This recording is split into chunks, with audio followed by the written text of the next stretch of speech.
Assalamualaikum warahmatullahi wabarakatuh. Sahabat dimanapun Anda berada, semoga kita dapat lindungan Tuhan Yang Maha Kuasa.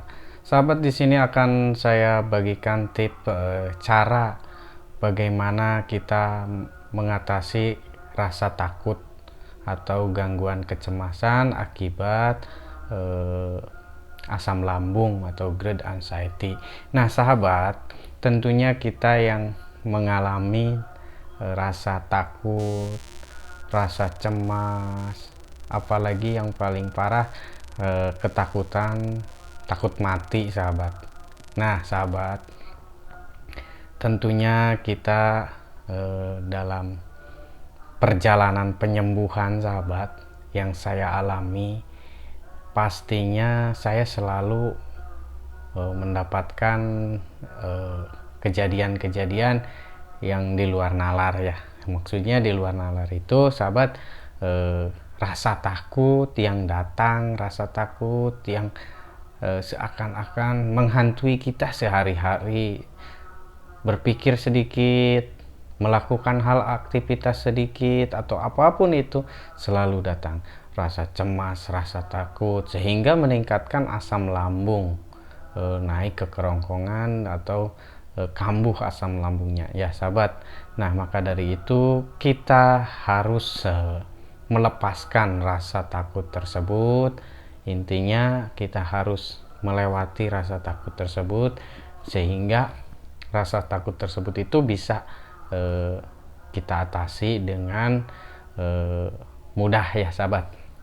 Nah, sahabat, rasa takut itu memang tidak akan bisa hilang dari kita karena itu sudah kodrat dari Tuhan Yang Maha Esa. Nah, cuman yang salahnya ini ketika asam lambung kita kambuh, rasa takutnya itu selalu berlebih sehingga rasa takut tersebut menggerogoti pikiran kita, menggerogoti fisik kita, kualitas hidup kita ya, sahabat. Nah, maka dari itu hayu kita berikhtiar obati rasa takut nih. Nah, sahabat, biasa yang saya lakukan agar melepaskan rasa takut, tentunya itu masalah di pikiran, sahabat. Yang paling dominan itu di pikiran. Nah, kalau khususnya di pikiran saya, biasanya kalau rasa takut, rasa cemas datang kambuh ya, sahabat, saya selalu melakukan aktivitas yang paling mudah, sahabat. Tenangkan diri.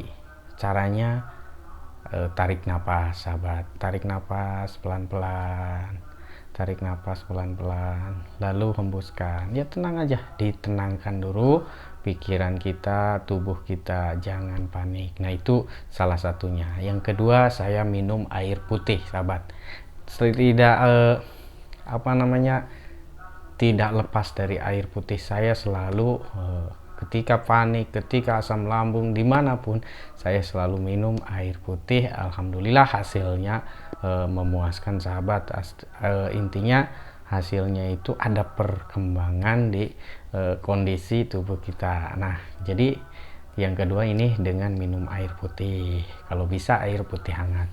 Nah, selanjutnya, sahabat, hindari makanan-makanan pemicu asam lambung naik, sahabat. Nah, hindari dulu, sahabat, ketika asam lambung kita lagi sensitif, lagi naik, hindari dulu makanan tersebut, mulai dari santan, pedas, kopi, dan lain sebagainya.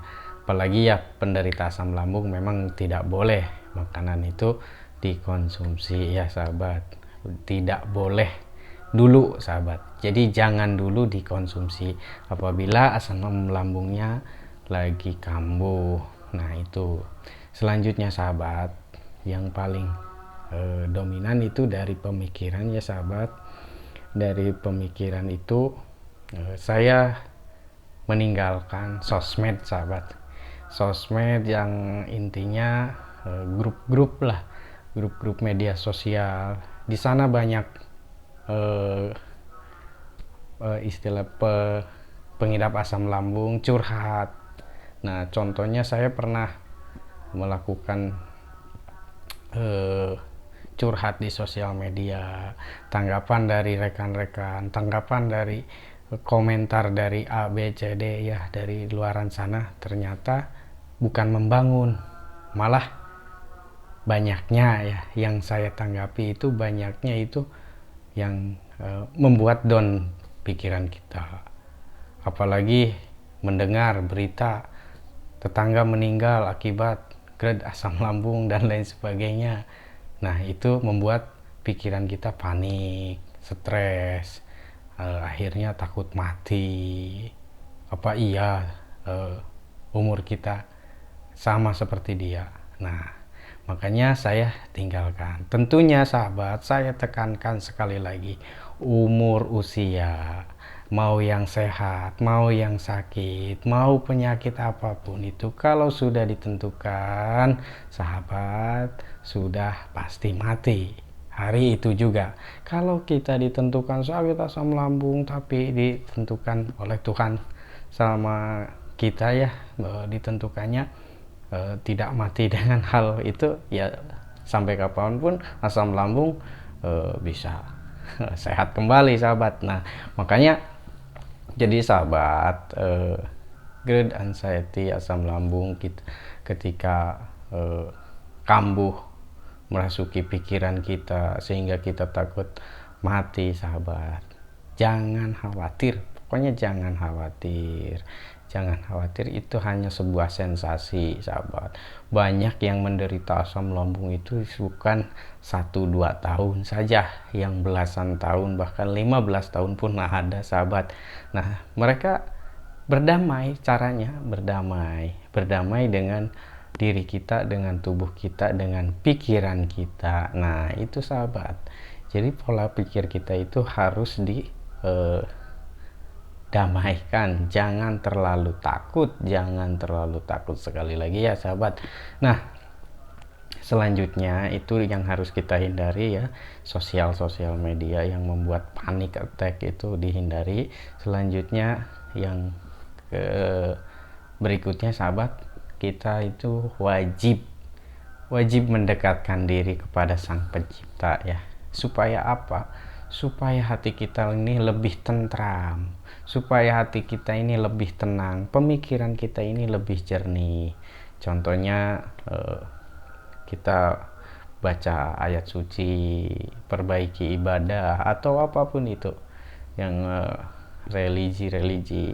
Ternyata saya ketika asam lambung naik, sahabat, saya baca Al-Quran, religi lah sahabat gitu, baca doa, tenang pikiran, dan alhamdulillah dalam jangka 10 menit pun asam lambung itu reda lagi. Nah, itu caranya saya itu memperbanyak ibadah kepada Tuhan Yang Maha Kuasa ya, kepada Sang Pencipta, berdoa supaya kita ini dapat dipanjangkan umurnya, disehatkan kembali. Nah, itu sahabat, jadi kuncinya banyakin ibadah supaya hati kita ini lebih tenang, lebih tentram, sahabat.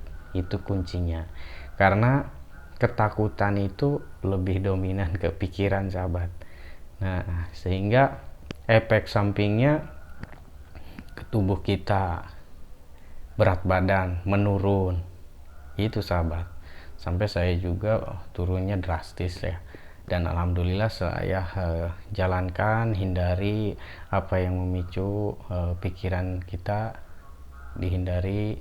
Selanjutnya selalu bersenang-senang lah sahabat, selalu bersenang-senang walaupun dengan batasan. Pola makan, pola pikir, pola hidup itu dibatasi karena kita lagi istilahnya penyembuhan asam lambung. Nah, itu sahabat.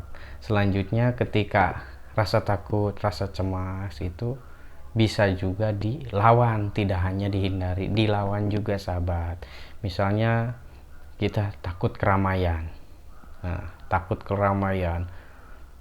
kita coba dampingi dengan istri, dengan kakak, dengan saudara yang paham yang mengerti saya lagi mengalami asam lambung, penurunan mental istilahnya, takut keramaian, tolong didampingi. Apakah saya pingsan atau enggak? Biasanya kalau panik ketika itu pikirannya takut pingsan, takut mati di tengah kerumunan. Enggak sahabat. Nah makanya belajarlah, ajak teman, ayo kita temenin saya, minta tolong. Kalau enggak ya sendiri juga nggak masalah, karena saya juga ngalamin ternyata tidak apa-apa. Saya juga takut keramaian, takut bertemu orang dan lain sebagainya, pokoknya down pikirannya. Tapi saya belajar keluar dari rumah gitu, keluar minimal 50 meter sambil jalan kaki, olahraga juga gitu sahabat. Nah itu selanjutnya masuk ke keramaian. Awal mulanya saya sholat berjamaah di masjid, selanjutnya terus saya lakukan. Akhirnya saya ke pasar, ke mall, kemana-mana saya sudah ini. Bahkan saya sekarang sudah istilahnya naik mobil sendiri, bawa mobil dari jarak yang jauh gitu, membutuhkan waktu 5 sampai 10 jam, sampai 7 jam, mohon maaf, sampai 7 jam sekali berangkat saya sendiri saja. Ya awal mula ya saya panik attack, asam lambung naik, tapi terus saya lakukan. Mati sudah ada yang menentukan, hidup kita sudah ada yang menentukan. Jadi kenali dulu diri kita, pahami kita, kondisi kita ada di mana sekarang. Karena panik attack itu pikiran yang akan datang, tetapi pikiran tersebut tidak sesuai dengan kenyataan. Jadi sahabat, rasa takut itu pikiran yang akan datang. Bagaimana nih kalau saya sendiri, bagaimana ini kalau ini, bagaimana, yaitu ketakutan itu yang akan datang, belum terjadi, bahkan tidak akan terjadi. Nah itu sahabat, jadi pikiran kita harus berada di sini, tubuh kita ada di sini, badan kita, jiwa raga kita ada di sini, ya kita jalani yang ada di sini, jangan berpikiran berlebihan gitu sahabat. Nah ini hanya sekedar sharing sahabat, barangkali bermanfaat ya. Itu lakukan terus-terusan, insya Allah sahabat juga akan sehat kembali, normal kembali lambungnya. Alhamdulillah saya juga banyak motivasi youtuber yang lain motivasi, dan alhamdulillah saya juga bisa sehat kembali dan saya juga ingin berbagi pada sahabat. Apa salahnya berbagi ya, apa yang saya alamin dan bagaimana cara saya sembuh lagi, yaitu sahabat, seperti itu ya salah satunya. Terus pantengin terus channelnya, jangan lupa like, subscribe, dan share ke teman-teman yang membutuhkan. Apabila video ini bermanfaat untuk teman-teman, mohon dukungannya di subscribe ya. Bila itu, wassalamualaikum warahmatullahi wabarakatuh.